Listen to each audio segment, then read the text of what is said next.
Fala galera, tudo bem com vocês? Prof. Rafa aqui na área para mais uma aula de História e hoje o assunto é sobre a Era Vargas. Essa é a aula 1 que nós teremos sobre esse assunto. Bora começar!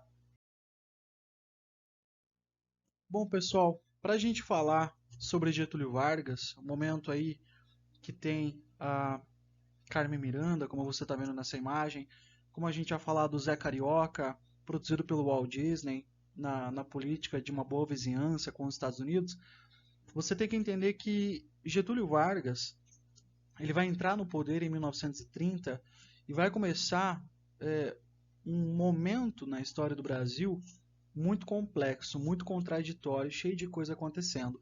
Assim como você viu lá que os anos 20 para os Estados Unidos foram os anos loucos, eu posso apelidar que a década de 30 e 40 são os anos loucos do Brasil, mas não loucos no sentido de, nossa, prosperidade e a galera super otimista. Não. Anos loucos porque aconteceu muita coisa louca mesmo. Você já vai entender o porquê que eu quero dizer isso. Para começar, para a gente falar de Era Vargas, que começa em 30, tem que saber quando é que ela termina. Ela termina em 45, quando a Segunda Guerra Mundial acaba. Peraí, professor, 15 anos de governo? 15 anos de governo. Esse rapaz lá do Rio Grande do Sul, ele vai se tornar presidente em 1930 por uma eleição que ele não ganhou, foi dado um golpe de Estado, você vai entender daqui a pouco. E em 45, seu governo desgastado. Na verdade, em 37 ele deu um outro golpe nele mesmo, você vai entender mais pra frente por que ele fez isso, para continuar sendo presidente. Em 45 ele sai desgastado. Em 51 ele retorna como presidente do Brasil, agora eleito democraticamente, fica até 54 e se suicida.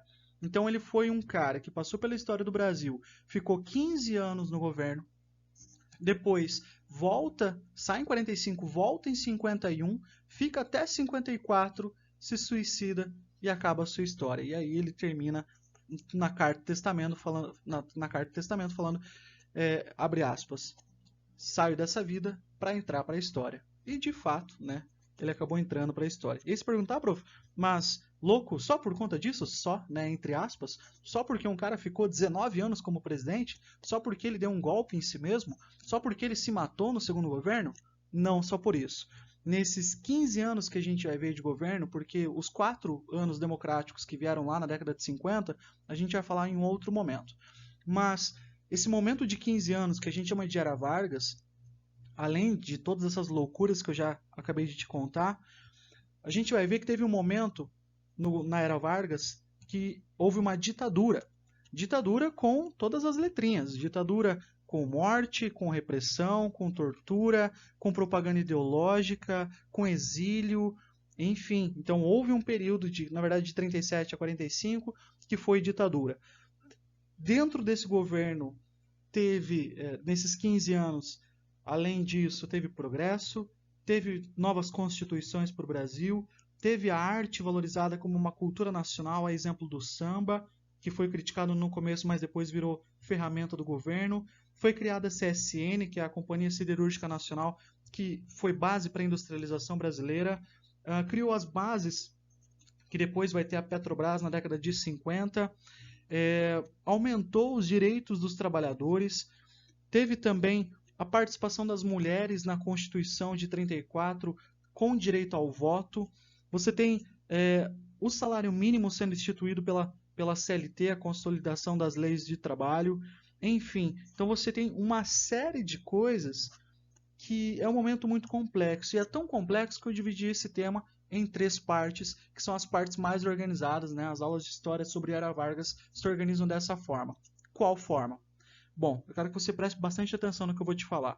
O governo do Vargas ele vai de 1930 a 1945. De 30 a 34, a gente chama de governo provisório. Você vai entender o porquê provisório. De 34 a 37, a gente chama de governo constitucional, porque ele colocou uma constituição nova.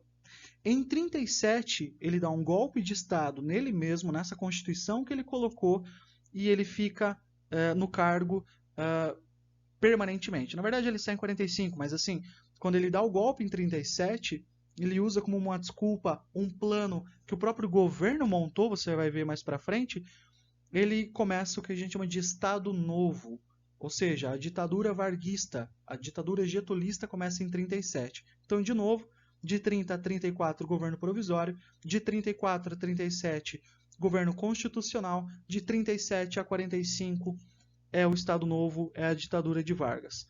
Prof, a gente vai ver o que hoje? A gente vai ver o primeiro período, o governo provisório, como é que Vargas chegou no poder e depois como é que ele vai começar a querer escrever uma Constituição em 34, para daí na aula que vem a gente falar sobre isso.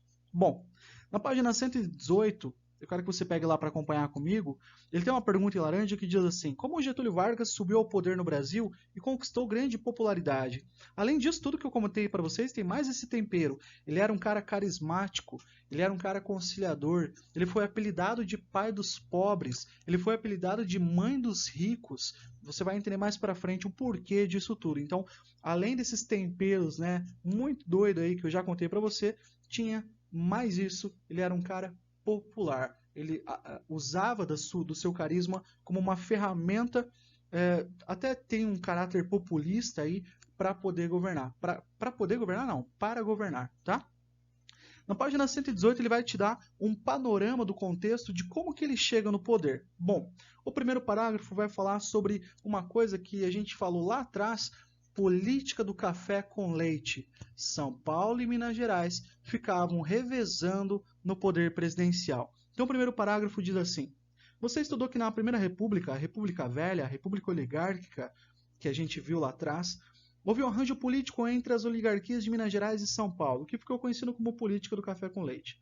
Na década de 20, o descontentamento das demais oligarquias estaduais com seu papel secundário na política nacional se intensificou e passou a ameaçar a liderança paulista e mineira.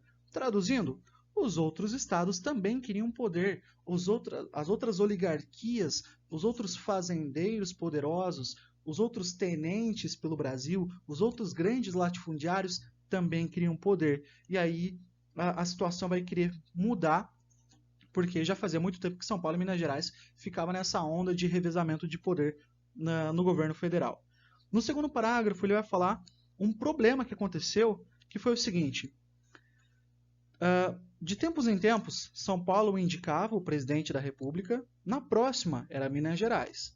Aí na outra, São Paulo voltava a indicar um novo presidente da República. Na próxima, um mineiro era colocado na presidência e ficava nesse revezamento. Só que o que acontece em 1929, vamos lembrar que aqui a gente está passando por um processo de crise do capitalismo, nós tivemos uma crise política aqui no Brasil. Que aconteceu o seguinte: São Paulo, que era para indicar um mineiro, indica outro paulista. Então São Paulo quer ficar mais hegemônico ainda. Eu já revezo com Minas, mas agora eu indico outro paulista.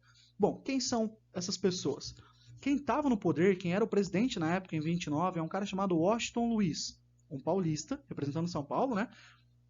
E ele lança um outro candidato para ser o próximo presidente, ia ter eleições no ano seguinte, em 1930, em 1º de março, ele lança um outro paulista, Júlio Prestes. Bom, a galera de Minas Gerais fica muito insatisfeita com essa situação e se junta com um outro estado, uma outra oligarquia, a oligarquia do Rio Grande do Sul. É aqui que aparece o Getúlio Vargas. O Getúlio Vargas ele era ministro da Economia em um governo anterior, ele já era conhecido no palco político, e ele agora faz uma aliança com Minas Gerais, que agora não tem o seu representante.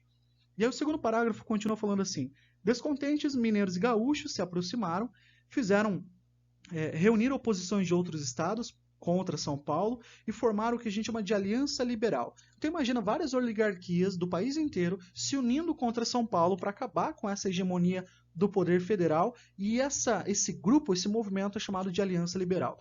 Aí o texto continua: contra o candidato da situação, eles lançaram as candidaturas de Getúlio Vargas. Então a gente, já que vai ter eleição ano que vem, a gente vai colocar um candidato à altura contra o Júlio Prestes, o paulista lá indicado por Washington Luiz. E aqui fala que Getúlio Vargas, na época, era presidente do Rio Grande do Sul. Prof, como assim presidente do Rio Grande do Sul? Aqui, pessoal, eles não chamavam de governador, eles chamavam de presidente de província. Tá? Então, por favor, não confunda. Quando ele fala presidente do Rio Grande do Sul, ele está falando governador do Rio Grande do Sul, como você conhece como governador, mas na época eles chamavam de presidente de província. E como vice, não era o mineiro. era uma outra pessoa influente na política, só que lá do Nordeste, um cara chamado João Pessoa, lá da Paraíba. Então agora você tem um cenário que está o seguinte: de um lado, São Paulo com Júlio Prestes, do outro lado, Getúlio Vargas do Rio Grande do Sul, aliado com os mineiros, aliado com o vice da Paraíba, João Pessoa. Então você tem várias oligarquias agora batendo de frente com a oligarquia paulista. Na página 118, esqueci de falar sobre a charge que está lá em cima. É Washington Luiz, presidente do Brasil de 1929, segurando lá uma faca gigantesca. Tem duas pessoas empurrando um queijo e aí diz embaixo da charge: é a primeira vez que um presidente paulista fica com a faca e sem o queijo na mão. Prof, o que quer dizer isso? Bom, tem um ditado popular que a gente fala assim: quando uma pessoa está preparada para tal acontecimento na vida dela, ela está pronta para o que deve ela está com a faca e com o queijo na mão. A charge está satirizando que o Washington Luiz está com a faca, mas ele não está com o queijo mais. Como assim? São Paulo não está mais com Minas Gerais. Aquele incentivo da política do café com leite acabou. Minas Gerais agora se colocou afrontoso, né? Colocou batendo de frente com São Paulo, junto com Paraíba e junto com o Rio Grande do Sul. Então agora o Washington Luiz não tem mais o apoio dos mineiros. No parágrafo 3, pessoal, ele vai falar que esse grupo, né, Rio Grande do Sul, mais Paraíba, mais Minas Gerais e outras oligarquias, esse grupo chamado de Aliança Liberal, eles vão defender algumas coisas. Por exemplo, incentivar outros latifúndios, não apenas o café. A gente vai querer apresentar lei de proteção aos trabalhadores. O Vargas começava vários discursos falando assim, trabalhadores do meu Brasil. Então ele clamava a galera para o trabalho. Também a gente vai passar por um surto de industrialização muito grande aqui, de acordo com o que a Aliança Liberal pretendia promover. E fazer uma reforma política, acabar com o voto aberto, acabar com o voto de cabresto, acabar com o clientelismo, diminuir a hegemonia do poder de São Paulo. Então, essa república velha, essa república oligárquica, ela vai entrar numa crise, ela vai entrar em decadência.